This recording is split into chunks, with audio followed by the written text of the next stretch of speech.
It is a delightful Thursday evening here in Lagos. Hello and welcome to Game On News Central. My name is Babatunde Koiki. Thank you again for joining us because the Game On is 1 hour of the finest sports news from across Nigeria, Africa and beyond. And it comes to you on the station Mondays to Fridays, 9 to 10 p.m. And this is where you can find us if you're on Star Times, GoTV, even DSTV as well. We're also streaming on your favorite social media platforms as well, which means that we're everywhere you go. You can take us with you wherever you go on this planet. Of course, it's a wonderful night to talk sports because we have so much lined up for you. We have two great guests who will be joining us in quick order. But before we get to them, it is only proper that I introduce my guests in the studio, the one and only Toyin Ibitoye, who is media officer former media officer, I beg your pardon, of the Super Eagles of Nigeria. And of course, he is also a former special assistant to the former Minister of Sports Development. He comes through tonight, which is rather strange. He's usually here on Tuesdays and Fridays, but we're always pleased to see him. In fact, left to me, I'd be happy if he was here every day. But there's also the one and only Wale Adigun. Now, Wale Adigun is a podcaster, and he's also the sporting director of Ugeli Rovers. Together, we make quite a wonderful trio while we talk sports tonight. Gentlemen, thank you so much for coming through tonight. We're a bit behind schedule, so can't take your opening statements, but it's only proper that we should move on very quickly because we've been keeping our guests waiting. And he's joining us because we are talking cricket. Because 6 African nations are set to battle for the sole continental ticket at the ICC U19 Men's Cricket World Cup Africa Qualifiers, which are slated to start on the 28th of March up until the 6th of April 2025.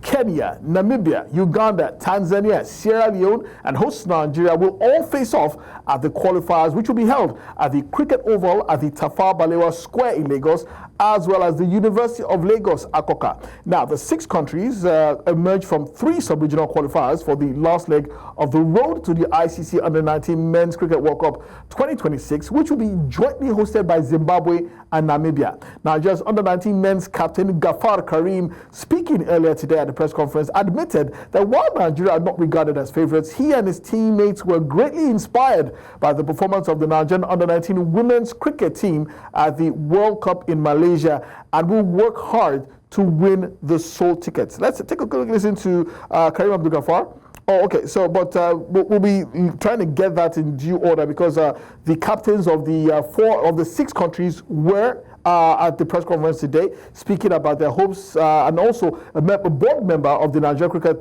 Federation was also there to Endurance of FEM. He's players' representatives on the board of the Nigerian Cricket Federation. But another board member joins us tonight. Tayo Atole is the Southwest representative on the Nigerian Cricket Federation board. He's also a former player for the national team. Tayo, thank you so much for joining us tonight on the Game On. It's an absolute pleasure to have you on the show. And of course, we're looking at the ICC Cricket World Cup qualifiers that start in Africa tomorrow. And a lot has been said about this tournament, Nigeria's hosting of it. Just how challenging has it been, even earning the right to host and putting this event together? Thank you very much. It's a pleasure to be on your show. Talking about the hosting of the ICC Under-19 Cricket World Cup Africa Qualifiers. We're getting accustomed to hosting, and this is the second one we're doing within the space of 6 months. We hosted the Africa Division C qualifiers last year in November, thereabout, and we're now doing the Under-19, and we are getting better at what we do. As Nigerians, we're good at hosting events, and we've been privileged that the ICC has found us worthy to host this event, and we're proud of what we've been able to do so far. I can guarantee that all our countries visiting Nigeria for the event will have a great time. The facilities are outstanding. We've put a lot of energy and sweat and blood to ensure that everything is spot on, and I believe the event will have smooth sailing competition. Well, there are those who are saying that, look, obviously, well, in their opinion, Nigeria are definitely not favorites to qualify because there are higher ranked countries there. There's the likes of Namibia, Uganda in that mix as well, Kenya, Tanzania. So how would you want to respond to those who are saying that we are just basically just inviting these people to come and give us a beating in our backyard while ensuring that they qualify? No, Well, as a cricketer, you don't rubbish all your efforts. We believe we put in a lot of effort to prepare our players. We have a strong belief in them. They're not so bad. And Nigeria is doing very well currently. We expect that they will put in their best, and we are very hopeful that they will participate well. Most importantly, it's not all about winning. We are following a process, and we ensure that they go through the ranks. Our boys are doing very well right now, and we believe they will give a good showing. Sorry? Yeah, we're looking forward to tomorrow's opening ceremony. We're looking forward to the tournament. I think you guys should bring those ladies, the junior female yellow greens, the under-19 women, bring them around. Maybe the aura and the luck around those girls would also impact on the guys. But, you know, the guys have been to the World Cup before against all odds. A few years ago in, I think, South Africa, was it South Africa? Yeah. Where they qualified for the under-19 World Cup. They were actually the first before the women. So we don't need to be afraid or think that it's impossible. It can actually happen. But what role are you guys designing for those women to come and bring luck and aura and, you know, bring it on the guys? The rest assured our girls will be there to cheer the boys. We have been intentional over the years. The success that our girls have achieved in the last 1-2 years is not a day's job. We've been preparing them for the last 7 years. We've focused on our key strategic pillars, and that is also getting sure we get cricket to about 1 million people every year. And the pipeline has been growing. And with what we've been achieved, that's what we saw in Malaysia, where our girls perform. And don't forget, they won the bronze at the Africa Games as well. So we've been growing the pipeline, we've been growing, involving the women in sports, and the girls and the boys are also preparing. Unfortunately for everybody, we've seen much of our girls in the last couple of months, but be rest assured that our boys are doing very well as well, and we expect that they will do well at this event. Well, let's take a quick pause and listen to Endurance FM, board member of the fellow board member of the Nigerian Cricket Federation, and some of the team captains who were speaking earlier today at the press conference in Tafawa Balewa Square. Our expectation is to qualify Nigeria to the World Cup, and by that, doing the basic things, doing what is needed at the right time. Don't put so much of pressure on ourselves because we are the host. Just apply ourselves. It's a big opportunity considering the backdrop of the just concluded under-17 tournament, and I'm sure you will all agree that we've selected the players representing us in this tournament from the last 2 editions, and this is an opportunity for youngsters to see that they can really grow in the game. So bringing it back home, it's a big thing for Nigeria. Of course, the main goal is to qualify for the World Cup, and yes, the boys are really pumped up because the boys also have quite experience playing in the Division 1 qualifier, so I don't think there's any pressure, but just one goal, taking that cup home. Well, you heard from some of the people who are there at the press conference today at the Tafawa Balewa Square venue of the Under-19 Africa Qualifiers for the ICC Cricket World Cup. There'll be 2 venues in Lagos, one at the University of Lagos and also the other one at the Tafawa Balewa Square Cricket Oval. But back to you, Tayo. It's like I was asking the coach of the Sierra Leone national team earlier today, for some reason, best known to, I don't know, God, the balance of power of cricket in Africa seems to be Eastern Africa and Southern Africa, not really West Africa as such. Why do you think this is so? And in your opinion, how soon do you think we can catch up with the very best on the African continent? Well, to tell you the truth, a lot has not been properly projected about the development of cricket in Nigeria.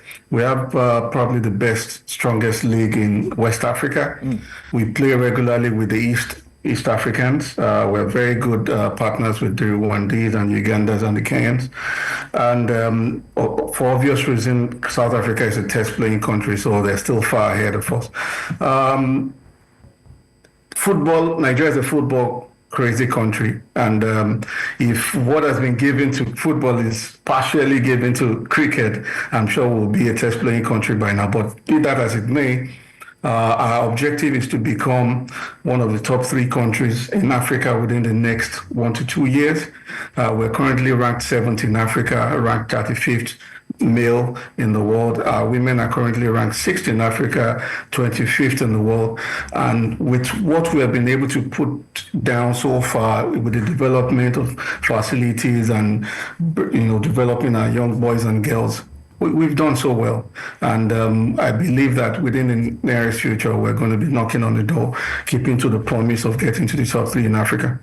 What? Yeah, good evening. I wanted to quickly ask that, we're already in March, right? We've got about 9 more months before the end of 2025. By the end of this year, where do you think that you want Nigerian cricket to be in its phase of its development? You already mentioned that in 3 years you want us to be a test-playing nation. By the end of this year, at what phase of that development process do you think we're going to be at? Well, I'm not sure you're aware that we'll be playing the World Cup qualifier in Zimbabwe, Division 1. It means that we're playing with the big boys now.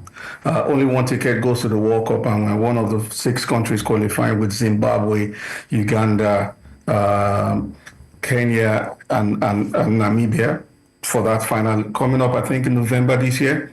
We have probably one of the best African-grown coach who is handling a high performance in Steve Tikolo. He has been doing a great job developing the boys. And we're doing very well. We just need to, and I don't also know that, I'm also not sure you're aware that some of our guys are playing semi-professional cricket in Zimbabwe. We're now getting some of our players out to play in foreign lands to, groom them properly for more international engagements. So at the stage we're in now, everybody takes us very serious. Don't forget we beat Namibia at the Africa Games. Namibia is ranked 11 in the world, and we're doing very well to ensure that we keep close to those superpowers. The stage we're in now, we just need to keep pushing. Our efforts have been recognized by the ICC. We're developing the women's sport, we're developing the younger boys and the men's team. And if we keep going at this trajectory, I'm sure the sky will be our limit and we'll be able to achieve all our goals. So I have to ask you, what is the place of foreign-born Nigerian players, especially the likes who are born and raised in the United Kingdom, who play cricket? What is their place in the future of Nigerian cricket? Is there a space for them, or you are focusing solely on players born, bred, and raised here in Nigeria? I can remember 20 years ago, even way back, we've had players who live and who were born in the UK playing for Nigeria, the likes of Roland Ilube, and we have so many other players who are doing very well playing in the UK. At the moment, we have about 5-6 boys who are under 17 who are being groomed by London club. We have a club in London called London Nigerians. They're doing very well grooming the boys.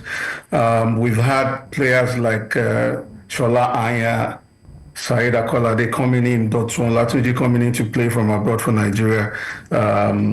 We're putting our eyes on this boy. There's some boys playing on the underage cricket in the UK, affiliated with some foreign clubs now that we're looking out for. We're already talking to them, grooming them.